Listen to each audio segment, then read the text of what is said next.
Well, good evening, everybody. It's nice after the last 2 years of doing this live on Facebook to actually have families come in and join us. So, Sam Irwin's my name. I'm the principal of Teesdale Primary School. I'm joined tonight by Reece Lindsay, who's our learning specialist in the area of wellbeing, and Catherine Barnett, who's our learning specialist in the area of teaching and learning. So, we're really excited to meet you and start that partnership, which for some of you has already started who've got children here, but for some of you, you're in the same position that I am, where next year you're sending the child off to school. So it's an exciting time. The information we're going through tonight is available on our website in a handbook form. So I just want to show you where that is. We're not going to go through it blow by blow, just some of the highlights, and provide a chance for you to get to know us. Come and have a look around the school and ask questions, whether that's in front of the group or coming up to us later, because I know when I do my information session later in the year, I won't be asking in front of the group either. So this is our school website here, and if you go to the enrolment tab and down to how to enroll,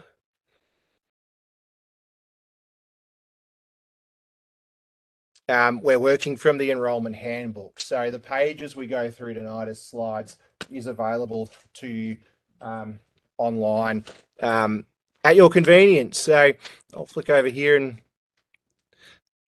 let's get into it. So I just wanted to start by giving you a bit of information about the school. Some of you will be new to Teesdale. Some of you might be moving out here or still building. So currently we've got 239 students. That's grown significantly over the last 4 years, which is the time I've been here. I think in 2019, we started with around 150 kids. So that growth that's occurring in Teesdale is filtering into the school, which is exciting. And this building here is a product of that. This arrived on a crane in the middle of last year. So it's exciting to have that growth. It provides further opportunities with the support and programs we can provide our kids. So we're currently 11 classrooms, and looking at the way numbers are moving with this cohort, we're expecting probably between 30 to 40 foundation students for next year. So very similar to current intake at the moment, and looking towards probably having 2 foundation classes, but all the nitty gritty of that will be sorted out later. The one thing I want to offer tonight is that importance that we are starting a partnership over 7 years, and we really want not only your children to enjoy their time here, but for you guys to really enjoy being community members at Teesdale Primary and part of that school life. So we really look forward over the next 7 years, hopefully it's 7 years, to being part of that partnership with you. So tonight we're going to go through a bit of information on our curriculum. We'll look at dates for next year. There's term dates, including what we've got forecast for transition for students for the back end of this year. We'll touch on some of those administrative matters like attendance and departures, school uniform, which is up here, how you pay bits and pieces, and outside school hours care. I know that will be on your a few of your minds. Reece will share some information around his role of wellbeing and how we support students with that at school. How you can be involved not only in the school community, but some advice around the lead up to school and supporting your child. And then I'll finish off before we go for a look around with the formal enrolment process that many of you will be wondering about. So I'm going to pass over to Catherine now, who's going to share about our curriculum. Thanks, Catherine. No worries. Oops. Just have to drive the internet here. Okay, so all these pages are there for you to follow, but I'll just talk about our curriculum and our school week. So here in the Foundry rooms, you can see this is where our core business is done of English, so reading and writing and maths. We've been exploring developing content in that area and really having a reciprocal approach. So a balance between if I can read it, I can write it as well. And that's across the school. We've also got some specialist areas, so visual arts, performing arts and science. So the students go to different areas of the school with different subject-specific teachers to learn about those. And of course, we've got our discoveries. So this is a really exciting initiative here at our school because it means that different teachers have responsibility for different subjects. And our subjects include the Stephanie Alexander Kitchen Garden. So that's a wonderful subject that the students do once a week, which could be working outside in the garden or in the kitchen cooking. And it's really handy when you forget your lunch and then a student says, Miss Lynette, do you need some lunch? I said, yes, I do. And you walk over and they've cooked, they've set the table, ready to go. So it's a really wonderful experience. A bit of paddock to plate, getting ready for that sort of thing before they grow. We've got design and technology as well. So looking at how we use technology safely and also creatively. PE, house sports, and we've also started our Indigenous studies, and we're hoping that will develop into our language here at Teesdale Primary School. We're still working on that. I think I've covered them all. Please. I did. So, anything I need to add? But it's really fantastic here in the Foundry Room. We've already talked about we're working on the days of the week this week, and I love Monday because I do science on that day, or I love this day because I get to go with this particular person. So it's great that there's something for everyone. And dates for transition. So I'll be a little bit boring here and just read off the screen because they're certainly not in my head. They probably won't stick in your head either, but that's why we've got this wonderful platform so you can go back. So we do have 2 1-hour sessions, 9:15 a.m. to 10:15 a.m, so an hour on Tuesday the 25th of October and again on Tuesday the 15th of November. It's really handy, they're both a Tuesday. It'll stick in your head. And then we go into 2 2-hour sessions from 9:15 till 11:15 a.m. And that's on Tuesday the 29th of November and also on Tuesday the 13th of December, which is our statewide transition day. So I know that some of you have also got big kids that are going off to high school. So it means that hopefully you've only got one day where you need to worry about transition and it's all on the same day. Going into 2023, you can see our term dates there. So we come back on the 27th. And I think that's a student-free day, Mr. Irwin, where the teachers get together and get ourselves organised, ready for the year ahead. To the 6th of April, obviously, we've got our 2-week school holiday break in there. So that's when you're allowed to go camping and go to Queensland and all those other lovely things you like to do. And then we've got a curriculum day, on the 30th of January as well, but that's to be confirmed. And or at Tuesday the 31st. I could have just read that. Here I was thinking I was being so clever remembering these dates. It's written there. Term 2, 24th of April to the 23rd of June, 10th of July to the 15th of December for term 3, and term 4, the 2nd of October to the 20th of December. It's roughly a 10-week term, give or take. I'll just scroll down in case I've forgotten anything. Now, if you have a foundation student starting, until the 1st of March, there is a little rest day on a Wednesday. So it's a nice little day for just a bit of quiet time because for some of our foundation students, it's a big load coming to school from 9 till 3:15 every day. It's quite tiring. So they get a little bit of respite. Although I remember my first foundation year with students, I said, did you have a great day? And they're like, yeah, it was wonderful. I said, well, I'll see you tomorrow. You may have to come back. So, it's a bit of 2 days, have a little break. But then once we're in the swing full time, and it means that if you've been at home with them on a Wednesday, you get a day off. So now I think we're going on to attendance, arrivals and departures with Mr. Lindsay and some school uniform as well. Yeah, the fun stuff. Yeah. And I'll let you scroll. Beautiful. Thanks. As Sam and Catherine have mentioned, it's a lot of information. So just go to our website and you'll find this handbook there, and everything that we read through tonight, you'll find it in that handbook. So there's a bit of an outline here just of our school times. Our morning session 1 starts at 9 a.m. and that runs for 2 hours. So typically that's our literacy block where students will, you'll see, students will be. What we do ask though, and I'll go into that in terms of arrival soon, but the learning starts at 9 a.m. What we encourage is students arrive, and when we're looking in terms of lens, it starts from the moment students step foot on our school grounds. So it is really important that students arrive and they have time to complete their morning routine. Be that say hi to friends, check in with a teacher, deliver a note somewhere, drop something to the office, unpack their bag.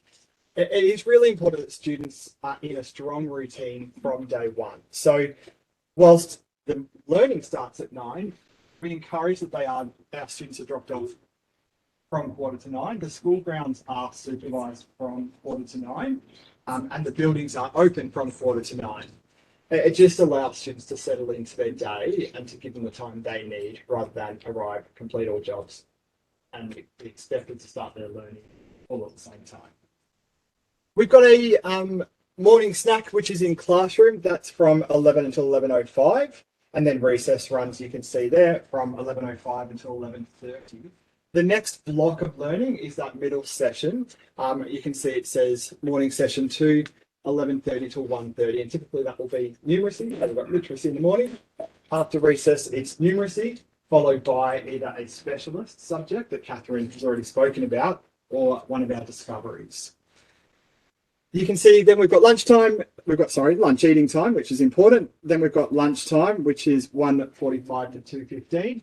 And then it's really nice that we just wrap up with 1 hour after lunch. So the body of learning is done, 2-hour chunks are done in the morning. And then after lunchtime, it's just 1 hour until it's time to pack up and head home. There is a note there just around early dismissal times. They are communicated through our fortnightly newsletter in advance, and it's really just around the last day of a term is typically an early finish, and the last day of the year is an even earlier finish. There, in terms of arrival and departure, I've spoken about arrival, but one thing I do want to speak about, and you'll see that we harp on about it throughout this enrolment info booklet, but it is important, is pickup. Pickup time, that's 3:15. We're lucky to have plenty of parking spaces. However, as we continue to grow, more parking spaces. What we are asking our community, and it's been really, really lovely to see our community respond so well to it. 3:15, if you need to pick your child up at that time to get to an appointment or whatever, that's fine. But both this entrance or exit here and the one on this side is supervised until 3:30. What we see is that by 20 past or 25 past 3, it's empty. There's no one around. If you push out pickup time and obviously talk to your child about it, and it might not be something you want to do for the first few weeks. But have a conversation with your child about, I will be there when it's a little bit brighter. Either Miss Barnett, Mr. Irwin or Mr. Lindsay, they're going to be on the gate. They're wearing a vest. Stay with them until you see me arrive. It just makes that pickup smoother and not so frantic, I suppose. If you are going to be any later than 3:30, we're not going to leave your child just standing there by themselves. Just communicate that with the office, whether that's just a call to the office to let us know that you might be 5 minutes late, and we're happy to make arrangements to make sure that your child is supervised and we're not leaving them on the street. You'll see in here there's an outline around our safety of students and the services that we offer in terms of OSH. As well as our crossing out here on the highway. We've got a crossing that is supervised morning and night. And it's important that parents are aware that we've got a separate parking area across the road where students are supervised to cross safely. For many parents wait over the other side in that car park over there. I'm going to mention this so that when Deb in the office don't get cross at me, and it's just around the no standing. So out here on Sutherland Street, you'll see that there's signalled parks. On the other side of the road, there's a few no standing signs. Please obey those. And the only reason I'm really bringing it up is because it is a safety concern when a parent parks on the other side of the road and students are running across the road to get to mum and dad's car. There has been, and we're not saying this for dramatic effect, there's been a couple of instances where cars have had to slam on their brakes. And it may be that the parent has said, if I ever park in that spot, don't come to me, I'll get you. But if a student sees mum and dad's car, they're probably going to go to it, not considering other cars that are around. There's a bit there in terms of riding to school and what we encourage, so you can have a read at that of that when you're ready to. And this is a brochure or a pamphlet that Sam's put together that you might see in our newsletters. And again, it's just talking about that afternoon rush. It doesn't tend to be the morning as much, and some things you can do to make sure that we're avoiding too much congestion.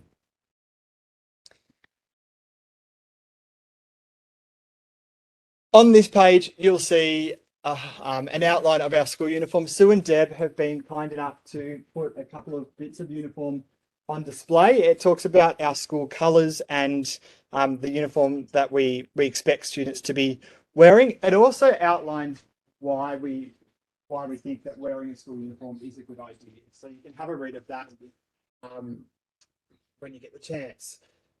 The thing in here is around accessories. We just encourage that any accessories students wear are in our school colours of royal blue, navy blue, white. And there was one other thing that I wanted to note. Some of this stuff in here, you're at the foundation tips and tricks session, they'll go through that. So talking about foundation packs, school bags, some ideas for how to make sure your child can identify their school bag. Later in the year, we run a separate session just for foundation families with those kind of tips and tricks. But our uniform supplier is Noon. If you click on that link and access their website, you select Teesdale Primary School, and it comes up there with all of the uniform that's available. So rather than me go through what's the word I saw before? Pinafore? One of those. Instead of me going through every item individually, have a look on the website and you can decide what uniform you think you need. I think that's me done. I'm going to hand over to Sam to talk through some admin stuff. Just one thing on the uniform, perhaps around just the bottoms. They can just be from Kmart or Target or Big W. Everyone have prescribed ones, and particularly if you've got boys in the winter months, there'll be holes in them very, very quickly. So don't feel the need to buy the expensive ones. Buy the ones that you can patch up or chuck in the bin when they're done, because they will wear through them pretty quickly. They're primary school kids. They want to play in the sand pit and play footy and that sort of thing, and get mucky, and we think that's great as well. So just get the basic ones for that. Shoes, because they do PE and kitchen garden as well throughout the year, just something that's comfortable. We don't prescribe that they have to be black and lace up and anything like that. Runners or Blundstones, those sorts of things are ideal. Just make sure they know how to tie their shoelaces, because there's nothing worse than with a foundation student than tying up a boy's wet shoelaces. I can tell you that. So we will move into some administration information now. Again, a lot to digest, so we'll just give you a bit of a snapshot. There's some things that we probably need to know straight away about your child. If they've got asthma or anaphylaxis or an allergy, that's information that we'll need straight away. Likewise, if they require any medication administered at school, that needs to be signed in so that we can provide that throughout the day.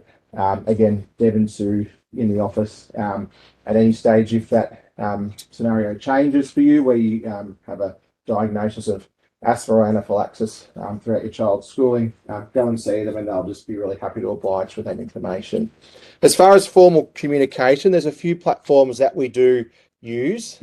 We've got a social media presence, so Facebook and Instagram. So if you haven't joined that already, please do. It's a great way to see some of the things that we do as a school. We try and put highlights from the classroom up there, as well as reminders and bits and pieces there. This software that we're using is called iNewsletter, and this is how we publish our fortnightly newsletter. So the email address that you provide to us upon enrolment, your newsletter will be sent to you every fortnight. It's got a calendar of all the dates coming up, a bit of a snapshot of what happens in the junior and senior school, information from school council, parents and friends, those sorts of things, as well as a highly engaging message from myself every fortnight as well about an aspect of school life. So it's really important that you take the time to read that. We try and make that our go-to one-stop communication shop, and we find that if there are families that are missing dates or information, it's probably because I haven't checked the newsletter. So it's a good habit to get into. For really important dates and bits and pieces, we will send out reminder emails and the like. We got particularly skilled at that over the last couple of years with lockdowns and changes to COVID logistics and whatnot. So again, making sure that the email you provide that you are checking it is up to date is really important. For communication with classroom teachers, we absolutely love having a chat at the gate or picking up the phone and having a chat, but we've also got Central, which is our parent communication suite. We also publish school reports there as well. So we will provide some support and advice at the start of next year about getting set up on Central. It's probably similar to if you use Story Park in Kinder at the moment or something like that, getting in the habit of seeing what the kids are doing. So while we use Central as our communication for messaging with teachers and parents, it's not because we don't want to have or encourage face-to-face communication with them, like a catch-up at school. It's just we know in 2022 with people that work during the day and that sort of thing, we've got the opportunity to use this. So we certainly encourage, if you want to catch up with your child's teacher at any stage, scheduling a time to come and have a chat is great. What we ask in that 8:45 time that Reece talked about, that's not the time to have a big detailed conversation about an issue in the yard or your child's report, because the teachers have got that time to be getting ready for the day, and they've got a duty of care to the kids in their room as well. So by all means, come in the room and say good day and have a look at their learning. Absolutely, we really welcome that. It's just not the time for a big conversation. They can be made by appointment or by having a conversation on Central. Down to fees and charges. So as a government school, schooling is free, and we have a voluntary levy that we ask and really value to support the programs we provide. So we talked about Kitchen Garden before. We don't receive government funding for that. That's just a program as a country school we really value and want to support. And so there's the option to provide a contribution for that if you're able to. And we also have a book pack for families that the children are provided with at the start of the year. They go straight to the classroom so the teachers can get them organised. And there's the option to provide a contribution for that as well. It does make a big difference if you've got a lot of families doing that over the whole school. It adds up to thousands and thousands of dollars, which supports us. But it is voluntary as well, and so we're not going to not explain that to you. Teachers at the end of the year have a bit of a reflection on what they've used from the students' resources, textbooks, workbooks, and that sort of thing, and the list will get published late in the year. There's also a number of little bits of software that we get subscriptions for as well, like our literacy assessment software Dibbles, and there's the option to make a contribution for that as well. Moving into the 20th century now with payments, what we've got and will provide families at the start of every start of their schooling is a BPay code. So anything that a payment is required for along the way, you can actually just use that BPay code again and again. So We keep that on record in case you do lose it along the way. But if you just keep it on the fridge or on file, wherever anything pops up, whether it's $5 for the bus for sports or a camp or whatnot, you can use that one VPay code, which is really convenient. Excursions. We haven't done excursions for a while, but they are a thing and we're looking forward to getting them back. Again, notes will be sent out via Central for you to tick permission for, provide that payment. So getting savvy with Central, something that's really important when you start school as well. Book club, something we do. I don't think we need to go into too much detail about that. That's something that you guys probably remember as kids as well, really. So I'll move into talking about outside school hours care. So we'll go and have a look over at our OSH program shortly. They've left it set up for us. So we provide OSH from 7 o'clock in the morning till 6 o'clock at night. So it's run by an external provider, Community OSH. So Teesdale Primary Schools doesn't provide that service anymore. We moved over to an external provider about 18 months ago. So enrolment in the OSH program is separate to enrolling at Teesdale. I've got the fees here. These are pre-childcare subsidy fees. So we provide not only before school care and after school care, but also in the event of a curriculum day or pupil-free day, as long as there's a handful of students. I think it's about 6 they need. We can provide care on that day too. The kids love going to OSH, whether it's coming in for a bit of toast in the morning, having a play outside, or staying after school with some mates. And they're a really wonderful provider in that you can pick up the phone and call them sort of late notice and they'll get you booked in and whatnot. The service has got capacity for 30. That's our license number. And there's probably a couple of nights in the week where it's actually getting pretty close to that. So I don't think we've had to turn away any last minute bookings, but if you've got the option to be sort of organised with your bookings, that might be important going forward as we get bigger. What we're finding is, from probably grade 4 onwards, there's not many families that use it. The kids are independent enough to walk home or got an older sibling to look after them. But certainly every year when we get some foundation students, there's another 4 or 5 that join in the OSH program. So our website's got the information you need to join in with OSH as well. I'm going to pass over to Reese now. He's going to go through some of our wellbeing information.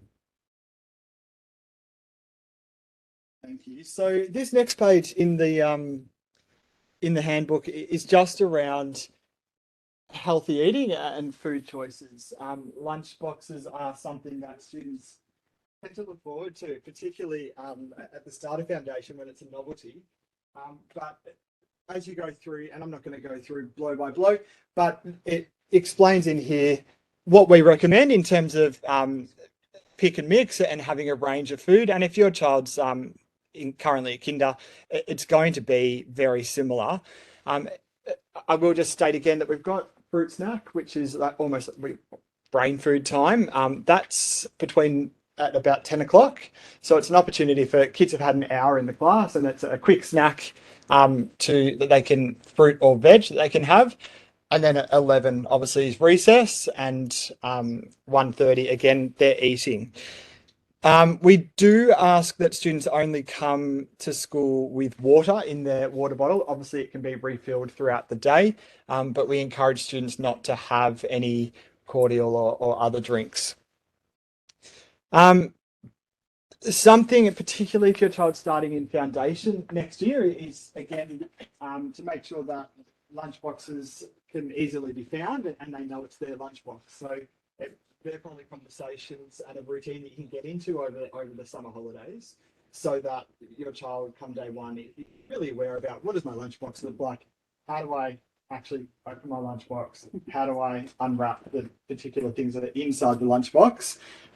Which brings me to my next point around nude food. So we do encourage nude food here at Teesdale Primary. If there is any packaged food, we just send home, or we ask the students to keep the rubbish in their lunch boxes, and they just bring that home to be disposed of at home.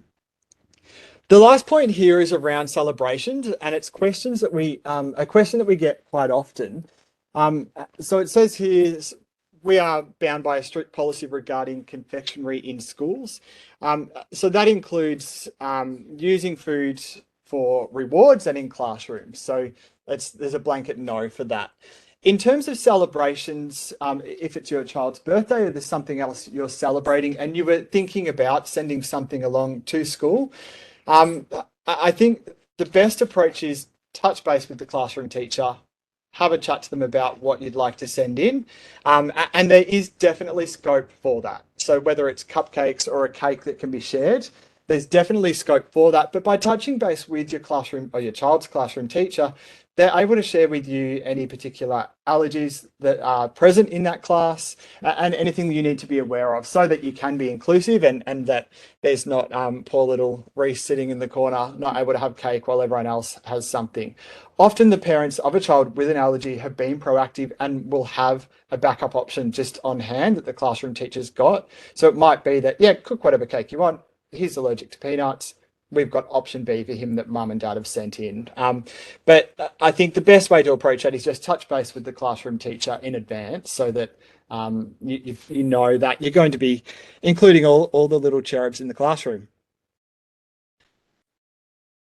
This page is around health and well-being, and there's a couple of things that I just wanted to go through. As Sam mentioned, probably all of this is going to come back to making sure that your details are updated as needed and they're current. So in terms of minor cuts and abrasions, we're aware that we're in a school with nearly 250 students and there's going to be kids bumping heads, there's going to be kids running into each other, there's going to be cut knees, there's going to be blisters every day.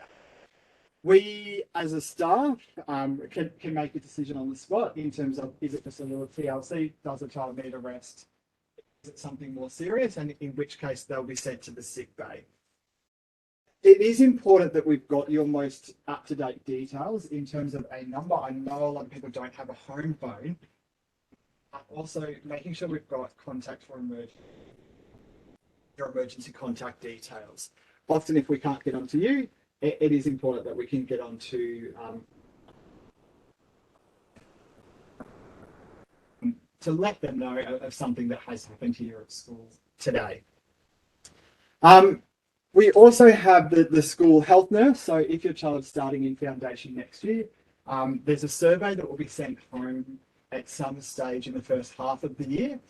That questionnaire is to be filled up by parents and just give a bit of a history for your child, and then based on what you put down in there, there is a school nurse that will come in and she works all around Victoria, but she will see kids on an as needs basis. It just depends on the information you put into that survey. In terms of, and I'm scared to say it, immunisation, there's a to enrol your student, we need an immunisation certificate. It is not compulsory to have all the immunisations, but a child that's not been immunised against a particular disease, it's really important for us to know if there's an infectious disease going around, which might be. It's important we know so that we can say, okay, Reese, his parents chose for him not to be vaccinated against whatever it is. There are many cases, it's really, that's with his family, because we're aware he's not vaccinated. So it's really about making sure that school and home have that relationship and awareness so that we can let you know that there's a particular contagious disease going around, and we can make some decisions with you about if your child is attending school or what that looks like for that short period of time. I won't go into details about head lice because I'm sure you can read that yourself. In terms of medicines, whether your child requires ongoing medication or medication for a short period of time, take it to the office, Sue and Deb, they can sort you out. They'll get you to fill out a form that just says when, how often, what dosage, and get you to sign it. And then from there, they'll communicate with the classroom teacher about that. If you wish to communicate with the classroom teacher as well, you can do that. But it's important that it goes through the office because we can't administer any medication without having a particular template complete and that it's signed by a parent or guardian. In terms of medical alerts, we know that a child is not going to have the best day of their life at school every day. If they do, great.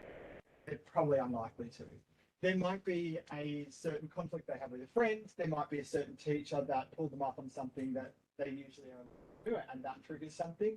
There might be the fact that they're not with mum and dad every day be upsetting. Sibling that stayed at home, so it's having when they at home. So please know that it comes back to communication. So if we're noticing a pattern and touch base with you around, hey, we're noticing that after recess each day, the student is complaining of sore tummy, when we get to the bottom, actually they know that something fun is happening. It's home from work today. So we might touch base with you, but the same for you. If you're noticing that potentially a child is a great, and we do call you to collect, get to the bottom of actually they just wanted to come home that day. Communicate with your child's classroom teacher so that we're aware. We can make some decisions and put a plan in. That's not happening day on day, because very quickly it becomes a habit and a routine. And if school and home aren't communicating about that and about ways we can support your child, suddenly it's a routine for 2 weeks. So please keep those lines of communication open. The last one on here probably won't surprise you, but if there is a serious incident, we will make decisions here at school based on our training in terms of first aid. And if we need to call an ambulance, we will. If that's the situation, the parent will always be the second person we call. We won't call you to say, do you have ambulance insurance, ambulance cover? If that's where we're at, we'll be calling the ambulance and we can let you know second. So please make sure that you've considered ambulance cover if that's something or a discussion you need to have at home. But it is really important that that's considered, because we do call ambulances, and that's just following our training and what we think we're making the best call at the time. And Reece, if I look around the room, I can see some kids with broken bones and a couple of nasty ones there as well. So yeah, it does happen. Accidents happen, and so that point of ambulance considered that, particularly being a bit further out of for the sake of $100 or whatever it is, it's not as peace of mind. We investigated as a school whether it was something we were able to take out, and it's not. Unfortunately, we're not. So something to consider as a family. It's aren't allowed on the flight. Yes, they're not. Absolutely. A little bit here around infectious disease. Again, comes back to communication. If your child has something going on, let us know so that we can let the appropriate either teachers or class know that there might be signs and symptoms they need to look out for, because they may have, the child may have been here during a contagious period.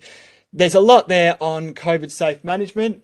Essentially, it all comes down to we as a school follow the most up-to-date and recent guidelines recommendations. We know that one strategy is not going to eradicate COVID in our school, so that there are many things we have in place to make sure that we're meeting and following the guidelines and instructions. You can see that word coming up again and again.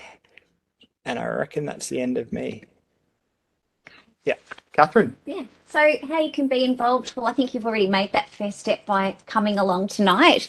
So we're always about building strong partnerships and having parent participation. So a way we can do that is by looking at the iNewsletter every week to be at the most up to date.